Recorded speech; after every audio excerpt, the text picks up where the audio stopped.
माँ, तुम्हें यहाँ तकलीफ होती है, हालांकि ये घर भी तुम्हारा ही है, लेकिन मैं सुबह अपने काम पर चला जाता हूँ और तुम्हारी बहू हेमा भी अपने ऑफिस चली जाती है। बच्चे स्कूल से जब तक आते नहीं तब तक तुम्हें अकेले रहना पड़ता है, और देखो तुम्हारी तबीयत भी ठीक नहीं रहती।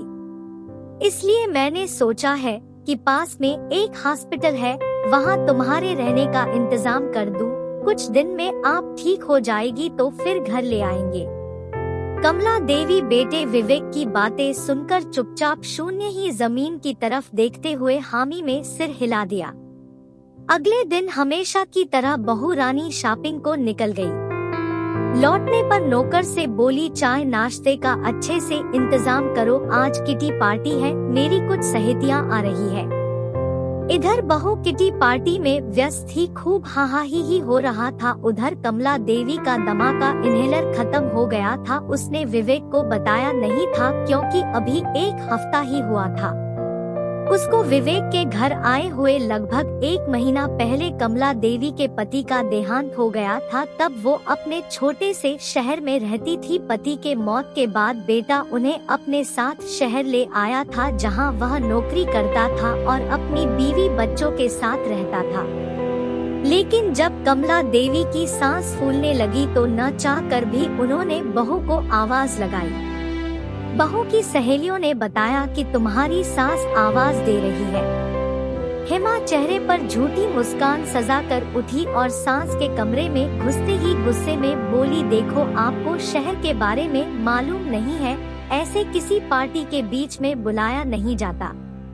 कमला देवी खांसे जा रही थी, उनकी सांस घुट रही थी। हेमा बड़बड़ाए जा रही थी, अब मुझे मत बुलाना, जो कुछ चाहिए नौकर से बोल दो। कमला देवी की बात सुने बिना ही हेमा बाहर किटी पार्टी में व्यस्त हो गई। कमला देवी की हालत बहुत गंभीर हो रही थी, अस्थमा का अटैक हो गया था। अचानक से उन्हें कुछ याद आया, उन्होंने अपने बक्से को खोला, उसमें एक पुराना पर्स था, उसे जल्दी से खोला, उसमें एक पुराना आधा इस्तेमाल किया हुआ इन्हेलर था। उन्होंने जल्दी से इन्हेलर किया तो उनकी तबीयत थोड़ी संभलने लगी, पर उनकी आंखों से आंसू ही आंसू गिर रहे थे।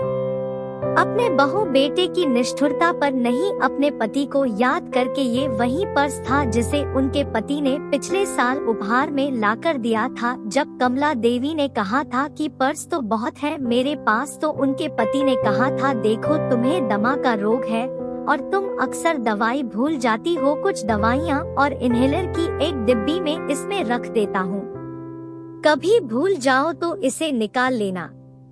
फिर कमला देवी कुछ और सोचने लगी, उन्हें कुछ और याद आया। उन्होंने उसी पर्स में एक छोटी सी पर्ची देखी, अब उनमें एक अजीब सी हिम्मत ही जाने लगी थी। कमला देवी ने दराज से एक पेन निकाला, एक पेपर पर कुछ लिखा और अपनी छड़ी का सहारा लेकर धीरे धीरे कमरे से बाहर, फिर घर से बाहर निकल गई। शाम को घर में कोहराम मचा हुआ था। विवेक और हेमा दोनों लड़ रहे थे।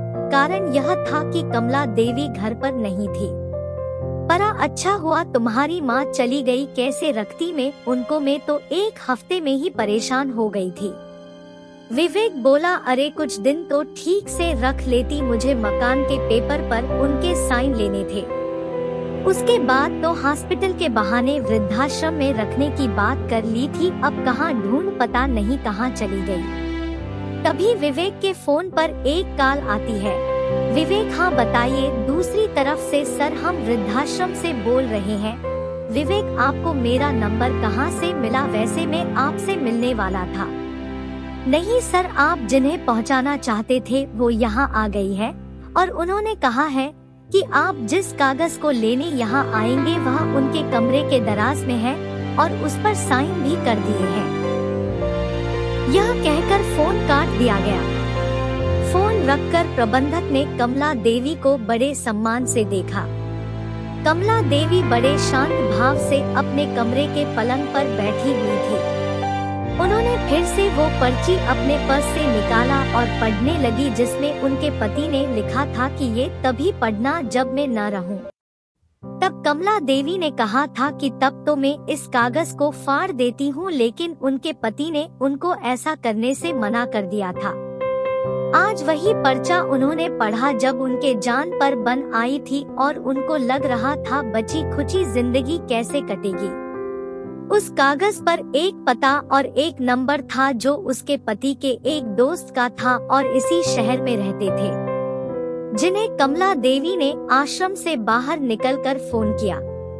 उस पर्ची में ये भी लिखा था, कमला में रहूं न रहूं तुम्हें किसी का मोहताज नहीं होना पड़ेगा, मेरा ये दोस्त तुम्हारी मदद करेगा। इस नंबर पर कॉल कर लेना, मैंने तुम्हारे लिए बैंक में पर्याप्त पैसे जमा कर रखे हैं, तुम जहाँ भी रहोगी ये सज्जन तुम्हारी मदद करेंगे। तुम कभी घबराना मत, हमेशा हिम्मत से काम लेना, जैसे तुम मुझे हिम्मत बंधाती रहती थी।